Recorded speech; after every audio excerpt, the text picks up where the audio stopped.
नमस्कार, मैं हूं श्वेता सिंह। कहते हैं कि कोई भी व्यक्ति किसी पर भी विश्वास कर सकता है, लेकिन जब पैसों की बात आती है तो आप हर किसी पर विश्वास नहीं करते। लेकिन कुछ नाम ऐसे होते हैं जो नाम आप अपने पैसों के साथ भी उन पर भरोसा करते हैं, उनकी जो सलाह है, उनका जो मशवरा है उसे लेते हैं। ये सबसे सरल और सामान्य भाषा में मैं अपने मेहमान का इंट्रोडक्शन आपको दे सकती हूँ। डॉक्टर विवेक बिंद्रा, बहुत बहुत स्वागत है आपका। और ये बहुत बड़ा कॉम्प्लीमेंट होता है क्योंकि लोग जनरली अपने पेरेंट्स की, अपने भाइयों की, अपने बहनों की, इनकी बातों पर विश्वास करते हैं। जब अपने पैसे की बात आती है बहुत सोच समझ कर सोचते हैं कि पता नहीं कुछ गलत एडवाइस न दे दे। लेकिन आपके में क्या बात ऐसी है कि ये बड़ा बिजनेस जो है उसकी तरफ जो आम इंसान है वो इतना खिंचा चला आता है? धन्यवाद, थैंक यू। आम इंसान तभी खिंचा चला आएगा जब आप एक रियल वैल्यू क्रिएट कर सकते हैं, और वो रियल वैल्यू क्रिएट करने के लिए आम इंसान की जो सबसे खास समस्या है उसको सुलझाने के लिए क्या प्रयास किया जा रहा है। तो आज जो व्यापारी वर्ग हमारे देश में, देखिए, एंटरप्रेन्योरशिप बहुत पुराना है हमारे देश में, लेकिन स्केल नया है। बिजनेस खड़ा तो लोगों ने किया है, लेकिन बिजनेस बड़ा नहीं किया है। और बिजनेस बड़ा कैसे किया जाए, उसके लिए सोलोप्रेन्योर, एंटरप्रेन्योर के लिए हमने हिंदी भाषा में एक बड़ा बिजनेस, ये प्लेटफॉर्म ऐसा बिल्ड किया है जिससे वी आर हेल्पिंग, और आज बिलियनियर प्रोफेसर्स के साथ में हम उनकी मदद कर पा रहे हैं। लगभग 10 करोड़ लोग हमारे वीडियोस हर महीने देखते हैं, विच इज 100 मिलियन का हमारा मंथली एक्टिव यूजर है, और एक फार रीचिंग इम्पैक्ट है। आज 750 डिस्ट्रिक्ट के अंदर आज हमारे ऑफिसेज, माइक्रो फ्रेंचाइजी उनके साथ में नीचे जाके एक आम आदमी का हैंड होल्डिंग कर रहे हैं। अपना ये एक मुद्दा है कि रिक्शा वाले को भी हम एक बड़ा एंटरप्रेन्योर टेक्नोलॉजी के साथ एनेबल, साधारण भाषा में सिखा के उसे कैसे आगे बढ़ा दें। अच्छा, सुना है कि आपको कुछ गिनीज बुक रिकॉर्ड्स में भी नाम है, कई सारे रिकॉर्ड्स हैं इनफैक्ट। धन्यवाद, थैंक यू। हाँ, ठीक बात है। हालांकि ये वर्ल्ड रिकॉर्ड बनाना हमारा गोल नहीं है, वो एक आउटकम है। गोल हमारा था कि क्या हुआ पेंडेमिक में।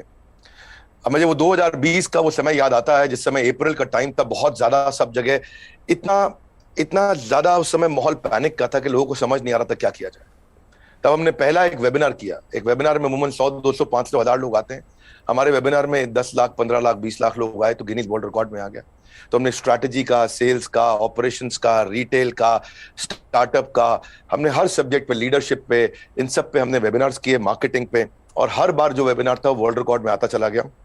आज लगभग Guinness book of world record हमारे 9 हैं, और golden book of world record मिला के हमारे 10 वर्ल्ड रिकॉर्ड बन चुके हैं। ये जो शो आप कर रहे हैं, जो जीता वही Sikandar, horses table, good news today पर, इस शो का कॉन्सेप्ट क्या है, क्या है इस शो में? देखिए, वैसे तो होना चाहिए जो जीता वही चंद्रगुप्त मौर्य। हाँ। क्योंकि चंद्रगुप्त जीते थे, सिकंदर नहीं जीते, पर क्योंकि ये कहावत बहुत ज्यादा मशहूर है तो ये नाम भी रखा गया और बड़ा अच्छा चला। ये on the spot funding reality show है। इसमें 8 इन्वेस्टर आते हैं, हर एक इन्वेस्टर अपने साथ 5 करोड़ रुपए रेडी रखता है। 24 स्टार्टअप सामने आते हैं। स्टार्टअप आता है, रियलिटी शो है, पैसा इन्वॉल्व है। इसमें Sunil Shetty production, India TV, अपना इंडिया टुडे ग्रुप जो है हमारा, और सारे, मेरा जो रोल है इसमें मेंटर, कोच, एडवाइजर और स्टार्टअप गुरु का है। तो हम लोग मैक्रो इंडस्ट्री का एनालिसिस भी देते हैं और साथ में माइक्रो बिजनेस का एनालिसिस देते हैं। स्टार्टअप आता है, इधर सबके सब इन्वेस्टर बैठे रहते हैं, आमने सामने चर्चा होती है, वहीं सब ओके हो जाता है, वहीं पैसा और उनके बदले में उनकी इक्विटी ली जाती है। तो बड़ा अच्छा शो है। पैसा लेने के लिए देखिए कई तरीके हैं। सेल्फ फंड आदमी कर सकता है, दोस्त से ले सकता है, परिवार से ले सकता है, लेकिन जो एंजल इन्वेस्टमेंट है, वो एंजल इन्वेस्टमेंट वो आपसे छोटी सी एक ओनरशिप, हिस्सेदारी कंपनी में ले लेता है। जो एंजल आता है एंजल की तरह काम करता है। बहुत सारे एंजल इन्वेस्टमेंट के लिए बड़े अच्छे सारे प्लेटफॉर्म्स हैं, startup grind, Indian angel network, venture catalyst, Chennai angel, lead angel, Sequoia, Nexus, Kalaari, Mumbai angel, बहुत हैं। लेकिन तब भी बावजूद उसके केवल 2% लोगों को पैसा मिल पा रहा है। 98% लोग फेल हो जाते थे।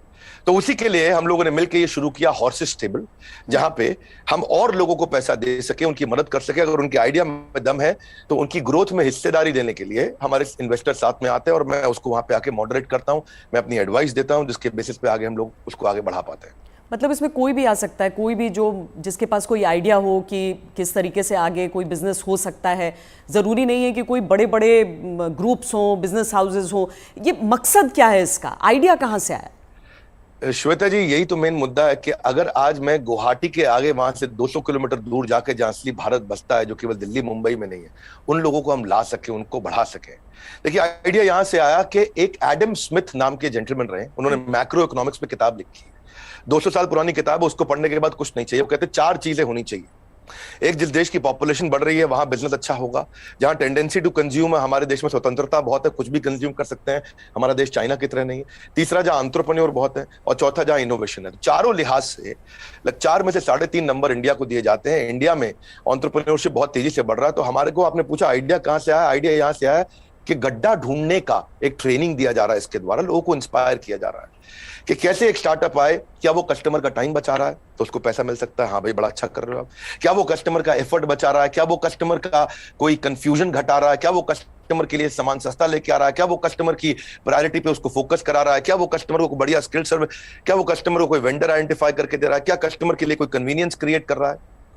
तो बेसिकली ये urban company OYO, Swiggy, Ola, Zomato, Flipkart, just dial, zoom, ये सब इंडियन स्टार्टअप्स हैं जो कस्टमर की कोई ना कोई समस्या को सुलझा रहे हैं, और जैसे वो समस्या सुलझाते हैं, और इसी के लिए हम इंस्पायर करना चाहते हैं कि स्टार्टअप ऐसा ही है जो कस्टमर की बर्निंग प्रॉब्लम को, ज्वलंत समस्या को सुलझा सके। पर इसके आगे क्या होगा? मतलब अगर कोई इंसान है, जैसे मान लीजिए मेरे पास ही कोई आइडिया है, तो मुझे तो बिजनेस चलाने के बारे में मालूम नहीं है, फंडिंग अगर मान लीजिए मुझे मिल भी जाती है यहाँ पर, तो आगे क्या बिजनेस चलाने में मदद भी मिलेगी? बहुत अच्छा प्रश्न है आपका। देखो, जब इन्वेस्टर आता है ना, तो वो स्मार्ट कैपिटल लेके आता है, केवल पैसा नहीं लाता है, वो एक हैंड होल्डिंग सपोर्ट लेके आता है। बड़ा बिजनेस साथ में हमारी कंपनी भी आ रही है, तो हम उनको लाइफ टाइम मेंबरशिप देते हैं, ट्रेनिंग देते हैं। देखिए, जब इन्वेस्टर आता है तो वो स्टार्टअप को मेंटरशिप देता है, एडवाइस देता है, रिसोर्सेज देता है। तो इसीलिए ये जो हॉर्सेस टेबल है, जो हमारे आज यूट्यूब चैनल पे आ रहा है, जीएनटी पे आ रहा है, गुड न्यूज टुडे, और अच्छा नेटवर्क आपने चालू किया है, तो ये हम यहाँ पे इन्वेस्टर एक स्टार्टअप को आगे जाके और फंड रेज करने में मदद करता है कि सीरीज ऑफ इन्वेस्टमेंट पिचेस डाल सके। हर स्टेज पे उसके साथ इन्वॉल्व होता है। एक आइडिया स्टेज से रेवेन्यू जनरेटिंग स्टेज तक इन्वेस्टर साथ में जुड़ता है। कई बार तो इन्वेस्टर अपना फ्री ऑफिस स्पेस भी देता है। अगर आपकी कंपनी छोटी है, आप हमारे ऑफिस जाकर शुरू कर सकते हो। उनको डिजिटल मार्केटिंग सपोर्ट देता है, टेक्नोलॉजी बनाने में, मैन पावर लाने में।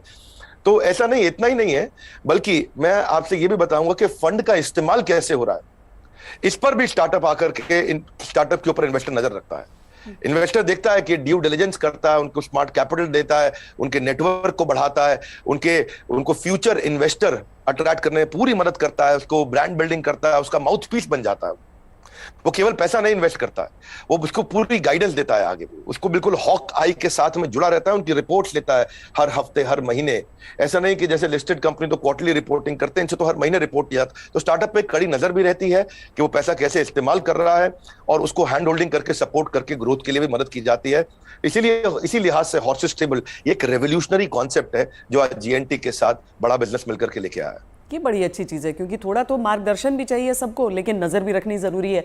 लेकिन एक थ्योरी ये भी है डॉक्टर विवेक बिंद्रा कि स्टार्टअप्स का बबल एक क्रिएट हुआ था, और वो जो बुलबुला है वो अब धीरे धीरे फूट रहा है। आपकी क्या सोच है इस पर?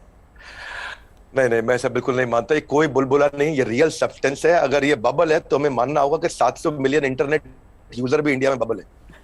इंटरनेट यूज करना बंद कर देंगे क्या लोग? आज UPI card payments, net banking, transaction, ये सब बंद हो जाएगा। अक्टूबर में ही साल $100 बिलियन की ट्रांजैक्शन यूपीआई पे इंडिया में हुई है। ये स्टार्टअप का नतीजा है। रेवोल्यूशनाइज किया है डिजिटल ट्रांजैक्शंस को, ये स्टार्टअप का नतीजा है। बहुत सक्सेसफुल स्टार्टअप्स आ रहे हैं। 42 नए यूनिकॉर्न 1 साल में आए हैं। आप समझिए, जितने यूनिकॉर्न 10 साल में बने, यूनिकॉर्न का मतलब 7,500 करोड़ की कंपनी, जितने स्टार्टअप 10 साल में बने, उतने ही स्टार्टअप पिछले 1 साल में भी बन गए। तो ये बबल नहीं है।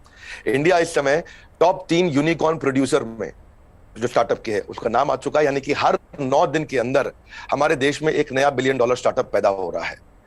स्टार्टअप जो है ना, ये आप 2011 में 9.5 साल लगा करते थे, और उसके बाद ये समय कम होता चला गया। 2012 से जो स्टार्टअप आया वो 4.5 साल में $1 बिलियन हो गए। आप ये समझिए कि ट्रैवल एजेंसी जो होती थी वो Goibibo, Thomas Cook, make my trip में आ गई। सरकारी नौकरी घट रही है, स्टार्टअप बढ़ रहे हैं। पेपर अब डिजिटल हो गया है, किताबें किंडल में मूव कर गई हैं, बिजली अब सोलर होती जा रही है, रिटेलर अब अमेजॉन, फ्लिपकार्ट और रिलायंस पे मूव कर गया है, गाड़ियां ड्राइवरलेस हो रही हैं, ब्लॉकबस्टर सीडी को खत्म करके यूट्यूब, अमेजॉन प्राइम, नेटफ्लिक्स आ गया है, सेल फोन के बिल अब घट रहे हैं, इंटरनेट के बिल बढ़ रहे हैं, गाड़ियों की सेल घट रही है, ओला उबर बढ़ रहा है, रेस्टोरेंट शटडाउन हो रहे हैं, ऑनलाइन फूड डिलीवरी बढ़ रहा है। आज बच्चों को जो है ऑनलाइन स्टडीज उनकी बढ़ गई है, प्राइवेट कोचिंग घटती जा रही है। इसका मतलब क्या है, जो स्टार्टअप है ना वो एक रेवोल्यूशन है। पहले कबूतर चिट्ठी लेके जाता था, आज व्हाट्सएप चिट्ठी लेके जा रहा है। इसके बीच में बहुत लंबी जर्नी थी, और सिलिकॉन वैली में कम से कम 15 स्टार्टअप ऐसे बैठे हैं जो व्हाट्सएप के खात्मे की तैयारी कर रहे हैं।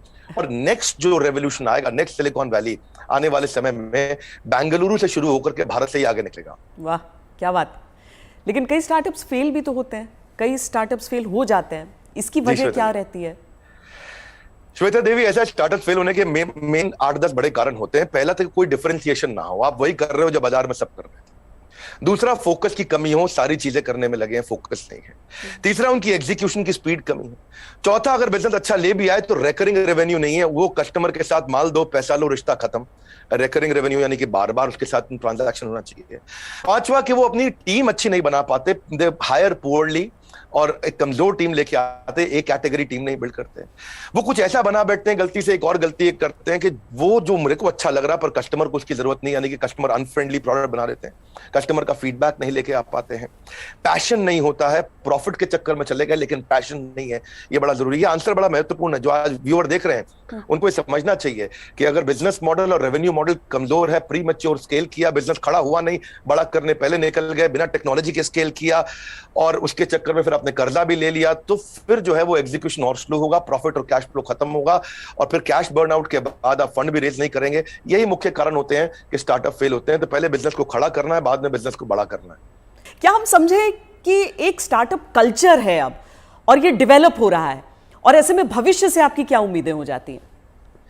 देखिए, स्टार्टअप का कल्चर अब डेवलप हो रहा है इंडिया में। पिछले काफी समय से हम ऑब्जर्व कर रहे थे, नंबर 1 पे सिलिकॉन वैली, न्यूयॉर्क सिटी, उसके बाद London, Chicago, Los Angeles, Seattle, Boston, Berlin, Tel Aviv Israel में जो है, और सिंगापुर। यही केवल 10 शहर थे दुनिया के अंदर जहां स्टार्टअप्स बिल्ड हुआ करते थे। अब अचानक बेंगलुरु बहुत तेज आगे आया। हम जो पीछे थे अब हम आगे बढ़ रहे हैं। परंतु क्यों हम पीछे रह गए थे और भविष्य में कैसे आगे बढ़ेंगे उसको समझते हैं। हम पीछे इसलिए रह गए क्योंकि हमारा इंडियन एजुकेशन सिस्टम बहुत कमजोर था। इंसान को रोटी कपड़ा मकान के अलावा सबसे ज्यादा जरूरी है शिक्षा, और यहाँ पे ग्रेजुएट इतने प्रोड्यूस हो रहे हैं जितने कंज्यूम नहीं हो रहे थे। Real time corporate campus experience नहीं है, पढ़ाई पुरानी है, स्टैग्नेंट सिलेबस है, कन्वेंशनल थियोरेटिकल क्लासरूम अप्रोच थी। इस चक्कर में अंडर एम्प्लॉयमेंट जो है वो अनएम्प्लॉयमेंट से ज्यादा बड़ी समस्या है। आज राजनेता लोग सबके सब हमारे यहाँ पॉलिटिक्स में अनएम्प्लॉयमेंट की बात करते हैं, लेकिन अंडर एम्प्लॉयमेंट कितनी बड़ी बात है कि अब ग्रेजुएट पोस्ट ग्रेजुएट को 14,000 रुपए की तनख्वाह मिलती है, पीएचडी होल्डर को आज अगर 20,000 की तनख्वाह मिल रही है तो कितना बुरा हाल है। लो इंडस्ट्री डिमांड है, इनकॉम्पिटेंट फैकल्टी है, जो कॉलेज में पढ़ा रहा है उसको पढ़ाना नहीं आ रहा, कॉलेज में प्रोफेसर वो बन रहा है जिसको कोई नौकरी नहीं मिल रही है। तो स्टूडेंट की एस्पिरेशन बहुत थी, प्रिपरेशन यहाँ थी, प्रिपरेशन है नहीं, एस्पिरेशन बहुत ज्यादा है। उस चक्कर में हमने हार्वर्ड के प्रिंसिपल्स को इंडिया में अडॉप्ट किया कि 80% case study, 10% project, 5% lecture, 5% learning, ये है 100% का पूरा मॉडल। और आप जो है ये जो आपका बेसिकली प्रश्न है कि कल्चर डेवलप हो रहा है, हाँ अब ये कल्चर डेवलप हो रहा है। ओरिजिनल क्वेश्चन आपका यही है कि कल्चर ऑफ इनोवेशन आ रहा है, और इससे ना इकोनॉमिक एक्टिविटीज, मनी सर्कुलेशन अपने आप इंप्रूव होता है, और इससे देश में फर्क आ रहा है। मेरा कंक्लूजन यही है कि लोगों के पास आइडियाज हैं, कैपेबिलिटी है। हमने जो ये शुरू किया है हॉर्सेस टेबल, जो जीता वही सिकंदर, ये एक ऐसा रेवोल्यूशनरी कॉन्सेप्ट है जिससे एक आम आदमी को भी ना मन में ये फीलिंग आ गया है यार आइडिया देने पे पैसा मिल सकता है तो मुझे भी कुछ करना चाहिए। केवल आइडिया देने पे पैसा मिल रहा है, भैया तो कमाल हो गया है, मैं भी आता हूं, मैं भी आगे बढ़ता हूं। बड़ा उत्साह इस समय बढ़ रहा है देश का। हमारे यूट्यूब चैनल पे हमको बहुत फीडबैक्स मिल रहे हैं, जीएनटी पे मैंने देखा बहुत से फीडबैक्स मिल रहे हैं, लोग बहुत पसंद कर रहे हैं, शेयर रेट बढ़ गया, वीडियो कंजम्पशन रेट बढ़ गया। नहीं, आप बहुत सही बात कह रहे हैं, क्योंकि 12वीं कक्षा की इकोनॉमिक्स जब हम पढ़ते हैं तो उसमें अनएम्प्लॉयमेंट में तो कई चैप्टर्स हो जाते हैं, अंडर एम्प्लॉयमेंट सिर्फ एक सबहेड के तौर पर नजर आता है। लेकिन बहुत बड़ी समस्या है, देश में टैलेंट की कमी नहीं है, टैलेंट पूल है हमारे सामने। लेकिन कोई ऐसा रोड मैप आपको नजर आता है कि जो प्रतिभा है युवाओं की उसके हिसाब से उन्हें मौके मिल सके? रोड मैप एक ही है कि आज बच्चों को लैक ऑफ क्लैरिटी है, उनको प्रोफेशनल करियर सब्जेक्ट कोर्स इसके बारे में जानकारी नहीं है। तो रोड मैप केवल एक ही है कि उसको कंटिन्यूअस लर्निंग का मतलब है कंटिन्यूअस अर्निंग। उसको अपने साथ एक डिसिप्लिन बिल्ड करके अपने साथ मूक यानी कि मैसिव ओपन ऑनलाइन कोर्सेज दुनिया भर में आ गए। लगातार सीखने से खाली दिमाग खुले दिमाग में परिवर्तित हो जाएगा। अब जो anyone who keeps on learning he will stay young forever, ये हेनरी फोर्ड ने बोला है। बड़ा बिजनेस भी इसीलिए आया, दुनिया भर में कॉर्पोरेट ट्रेनिंग हो रही थी, स्किल डेवलपमेंट हो रहा था, K-12 की बात हो रही थी, टेस्ट प्रिपरेशन हो रहे थे, बायजूस, वेदांतु सब आ गए, लेकिन एक आम आदमी के लिए, व्यापारियों के लिए सिखाने के लिए कुछ नहीं था। तो रोड मैप ये है कि आपको आज लर्निंग पे फोकस करना चाहिए। हमने भी उस गैप को समझा, हमने देखा कि कस्टमर के पास आज टाइम नहीं है, क्वालिटी टीचर नहीं है, हिंदी भाषा के अंदर कंटेंट नहीं है, मिनिमम एजुकेशन रिक्वायरमेंट पूरी नहीं कर पाते, आज MBA कॉलेजेस तो बहुत महंगे हैं, MSME के मेंटर नहीं है। तो मैंने उसके लिए हमने बड़ा बिजनेस चालू किया कि लोग आकर के सीखे वहां। क्या मॉडल है? Any time, anywhere, any device. कोई मिनिमम एजुकेशन नहीं चाहिए। वीडियो, वॉइस, वर्नाक्युलर, आपका टाइम हम सेव करेंगे ताकि आप सक्सेस मिले आपको। इजी टू यूज कर दिया है। सारे business planning tool, framework, agreement, उनको डॉक्यूमेंट, स्ट्रैटेजी शीट, हर एक चीज बना के हैंड होल्डिंग के साथ, कोई भी सब्जेक्ट में फंसे वो, strategy, sales, HR, finance, customer service, funding, operations, technology, marketing, admin, legal, production, इस सब में उसको मदद करते हैं ताकि वो आकर के सीखे। तो बेसिकली रोड मैप ये है कि आदमी को सीखना चाहिए। हमने ऐसा किया है कि हमने 750 रुपए महीने पे एक एग्जीक्यूटिव एमबीए उसको कराना शुरू कर दिया है। 1500 रुपए महीने पे हमने एक अडल्ट को एमबीए कराना शुरू कर दिया है। सिखा कौन रहा है मेरे साथ? मेरे प्रोफेसर एक कैटेगरी है।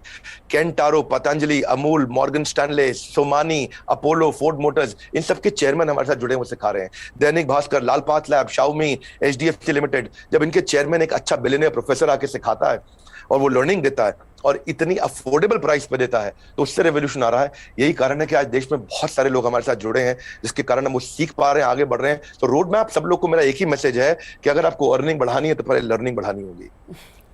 क्योंकि अमूमन ऐसा होता है कि कुछ बड़े बिजनेस हाउसेस, हम सब टाटा बिरला को देखते हुए बड़े हुए, लेकिन वो मोनोपोली है इतना भी समझ में आया।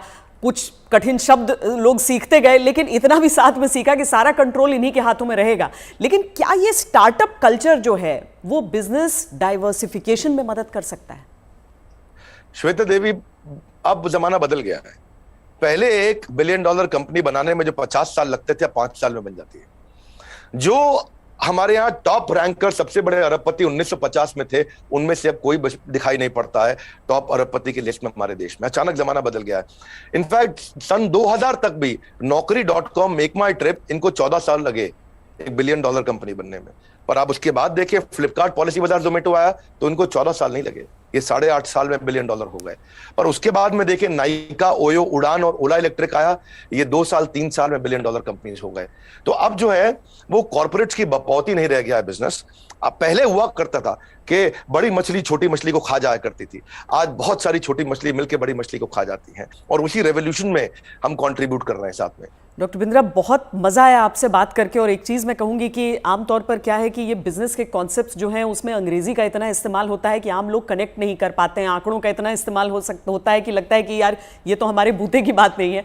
आप इतने सिंपल तरीके से समझाते हैं, मुझे लगता है इसीलिए ऐसी चीज़ों पर भी लोग आपकी बात को समझते हैं, आपकी बात को मानते हैं।